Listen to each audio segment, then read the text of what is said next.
Welcome to Science at the Minster School. My name's Dr. Theobald. I'm the curriculum team leader for science at Minster, as well as being the head of physics.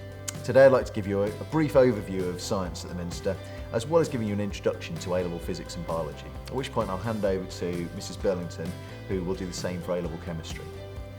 We're really proud of science at the Minster, which is thriving at A-level, with typically 2 or 3 classes in each subject in both of years 12 and 13. I know this is definitely in no small part due to the wonderful facilities we have here in the laboratories, but more so to do with the expertise of our amazing teachers who, between them, have many, many decades of experience of teaching A-level students to the highest standard.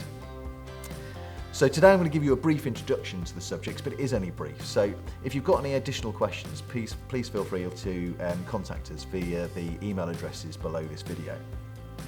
So, A-level physics. Well, what is it? Physics is the study of the nature of matter and energy. And you've already studied quite a few areas at GCSE, things like forces and waves and electricity. And we use some of those ideas to explain the answer to questions like, why is the sky blue? But we also take things further. We look at some of the smallest things in the universe, subatomic particles like quarks and antineutrinos. We look at some of the biggest things in the universe when we study astrophysics, things like exploding stars called supernovae and destructive black holes that they can possibly turn into. One of the biggest differences between GCSE and A-level physics is the amount of maths involved. And that's really powerful because it enables us to make predictions about what happens in the universe around us. You don't have to take A-level maths to be able to do A-level physics, although many people do.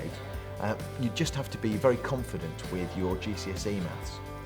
But it's actually this challenge that makes A-level physics so appealing to many people. And it particularly makes it very appealing to both employers and universities. And we've had students go on to study things like as wide as architecture, all forms of engineering and medicine, as well as the other straight sciences. So now on to A-level biology. Biology is another very popular course where you get to study the living world and how things interact. Again, it builds upon what you've studied at GCSE and then takes it far, far further. In particular, you'll be studying things like biochemistry, where you'll look at the chemistry of biological processes all around us. You'll look at how living things interact with their environment and how energy flows through ecosystems, something that in particular is looked at during real field work, which is conducted on a field trip in year 12. You'll also go on to look at things that are at the cutting edge of biology. For example, the study of genetics and gene technology. And all of this will go on to stand you in great stead when you look at university courses, where the level of difficulty is again really appreciated by universities.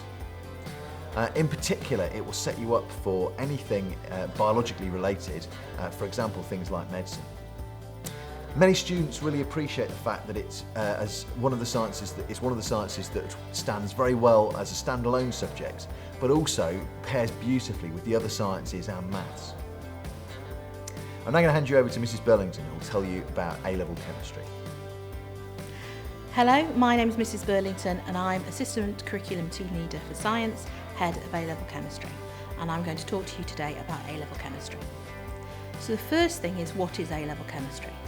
So from the subjects that you sat at GCSE chemistry, you have the topics that you may well have enjoyed, topics like mole calculations, rates of reaction, periodic trends, and also the organic molecules. They all carry through onto A-level chemistry. You also have topics from GCSE though that don't carry on to A-level chemistry, and those topics would be carbon footprint, they would be evolution of the atmosphere, and also ideas like life cycle assessments. They don't carry forward to A-level chemistry and you wouldn't be studying those. So why pick A-level chemistry? Well, there's 3 main reasons that people pick A-level chemistry. They pick A-level chemistry because they've really enjoyed their chemistry at GCSE and are really excited to find out more about those ideas and carry them through and learn more. They pick A-level chemistry because they like to be academically challenged, and A-level chemistry is hard and lots of people really enjoy that challenge. And they pick A-level chemistry because they need A-level chemistry for a career that they want to move into, for for example, medicine, and that some of those careers really insist that you have A-level chemistry to access those university courses.